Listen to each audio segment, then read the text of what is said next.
Hey everybody, my name's Ryan, and this, once again, is Ask the Pastor, where people send in questions, and I answer them. I'm in isolation, the world is still mostly closed down from COVID-19, and I'm still answering your questions. So if you've got some clever questions, I hope you'll send them in. Meanwhile, I got a tough one from Evan Smith. He asks, was there really a worldwide flood, and did Noah really build a boat with all those animals in it? That's a great question. And it's difficult for me to answer, but for once, it's not difficult to articulate why it's difficult for me to answer. I don't know. That's why it's difficult to answer. I'm just not sure. I studied the text, and I'm familiar with the story, and I'm not sure. There seem to be some good reasons to believe that there indeed was a worldwide flood at some time in history.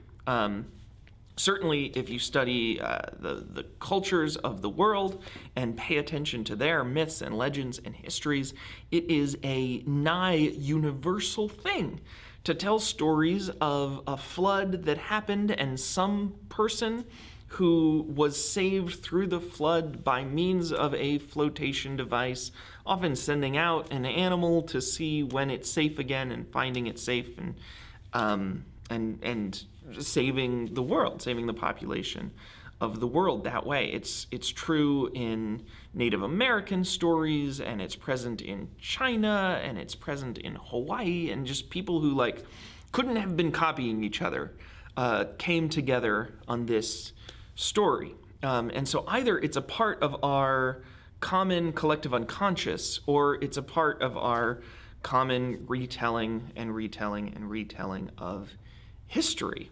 And I'm not sure which it is. One of my favorite examples is the Library of Alexandria. The Library of Alexandria, of course, burned. We don't know what the documents that were in it said, but we do have one thing is a sort of table of contents, a list of some of the books that were in the Library of Alexandria, and one was a ancient history of the world in 4 volumes, the first volume of which is the time from the emergence of the world to the flood. Like this is not Jewish Christian stuff. There's this belief that there was the flood. So maybe, yeah, something like that did happen. Maybe there was a local flood. In fact, certainly there were lots of local floods. So something like that in terms of a local man whose entire world, whose entire experience, everything they've ever known, was saved on a boat with everything they could save, their family. That's almost like just playing the numbers. That certainly happened at some point in history. And it could be that the Noah story that we have in Genesis is based on that experience, an experience of a local flood, as opposed to an experience of a global flood, although there is some evidence of that global flood idea. But the reason I'm waffling and I'm hesitating and I'm pushing is because despite all of that, the story that we have, the piece of literature in Genesis 7 and 8 is not about that. It may have had some foundation in a historical event that really took place, and that historical event could be more or less similar to what is described. It may be that the person that we're talking about really was named Noah at that time, and that's why the character in the story is named Noah, or not.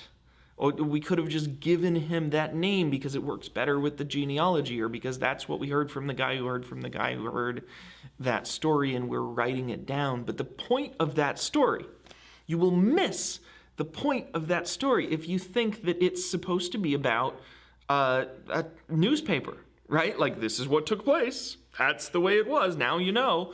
Because it's not about that. That's not why the story was written down. That's not why it's been treasured for so many millennia. Whether it is true or not, what the story is about God's faithfulness and God's salvation what it means that God is struggling with the problem of sin and evil and unrighteousness and desires to wipe it away, but desires not to wipe us away with it, and yet the problem infects us, and any portion of us that continues with that problem. And so if you make it this was written down to tell us what happened, it loses that. And it's not accurate. It just doesn't hold up to facts. I mean, the emergence of history as a science, of doing history as like an academic discipline that we're rigorous about and writing down things the way they happen for the sake of knowing the way they happen, that emerged in like the 1700s. I mean, it is just mega late. It's not anything that anyone in the Bible was interested in doing. Instead, when we wrote history for much of human history, when we wrote anything down, it was for a reason, right? It was because the king paid me to write down his legacy and make him seem great. Or the other king told me to write down that king's legacy and make that king look like an idiot. Or because we're building a religious community and we want to write down the practices and the structures and the traditions of our religious community so that it's preserved. Like we were never trying to say like this is just blasé and we're going to check multiple sources and we're going to fact check and we're going to make sure. Like that wasn't a thing. It just wasn't how it was done. And so many people have made it an article of faith to say, well, if we can't trust the Bible as like authoritative history, then like, well, how do we even believe that Jesus is Lord? Because the story is valuable and the story is true as it is. Like the story has meaning and value and purpose, and what the original author intended to communicate to his audience by telling us the story of Noah's Ark remains to be true, independent of the historicity of it. And the fact that it remains to be true, independent of the historicity of it, does not mean there is no historicity to it. Does not mean it didn't take place or it didn't happen.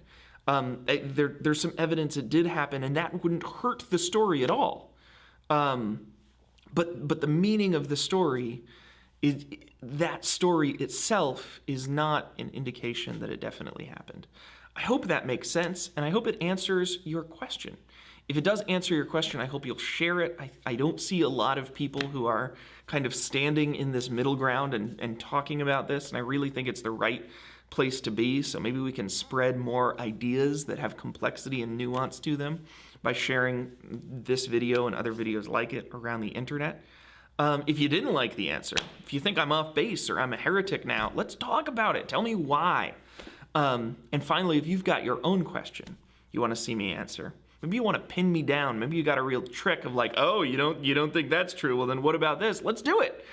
Go ahead and ask your question down below, and I will answer your question on video. You can check out these other questions I've been asked. Bye.